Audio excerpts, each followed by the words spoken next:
It's good to see you again. I'm Ojas, and today I will be reading for you The Snail and the Whale by Julia Donaldson and Axel Scheffler.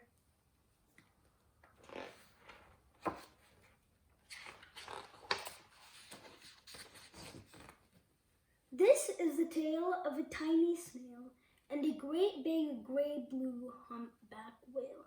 This is a rock as black as soot, and this is a snail with an itchy foot.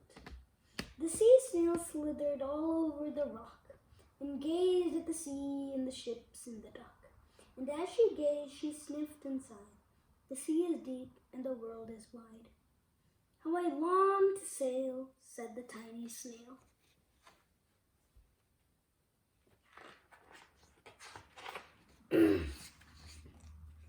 These are the other snails in the flock, who all stuck tight to the smooth black rock, and said to the snail with the itchy foot, "Be quiet, don't wiggle, sit still, stay put." But the tiny sea snail sniffed and sighed, then cried, "I've got it, I'll hitch a ride." This is the trail of the tiny snail, a silvery trail that looped and curled and said, "Ride wanted around the world."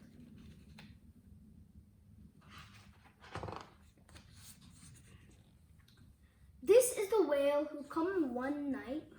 This is the whale who came one night when the tide was high and the stars were bright. A humpback whale, immensely long, who sang to the snail a wonderful song of shimmering ice and coral caves and shooting stars and enormous waves. This is the tale of the humpback whale. He held it out of the starlit sea and said to the snail, "Come sail with me." This is the sea, so wild and free, that carried the whale and the snail on his tail to towering icebergs and far-off lands, with fiery mountains and golden sands. These are the waves that arched and crashed, that foamed and frolicked and sprayed and splashed the tiny snail on the tail of the whale. These are the caves beneath the waves, where colorful fish with feathery fins and sharks with hideous, toothy grins swam past the whale and the snail on his tail. This is the sky, so vast and high, sometimes sunny and blue and warm, sometimes filled with a thunderstorm, with zigzag lightning flashing and frightening the tiny snail on the tail of the whale. And she gazed at the sky, the sea, the land, the waves and the caves and the golden sand. She gazed and gazed, amazed by it all. And she said to the whale, "I feel so small."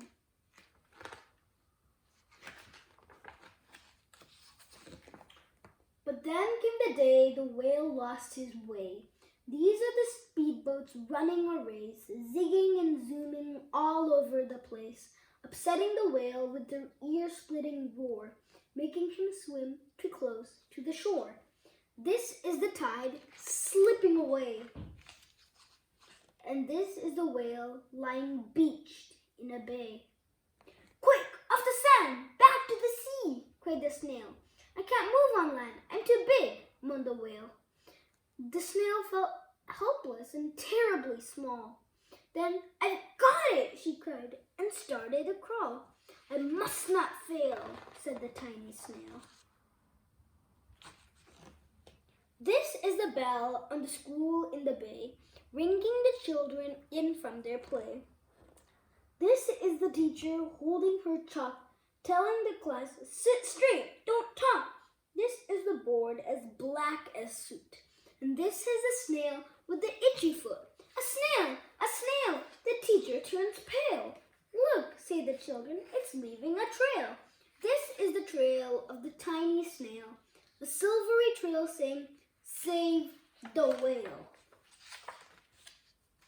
These are children running from school, fetching the firemen, digging a pool, squirting and spraying to keep the whale cool.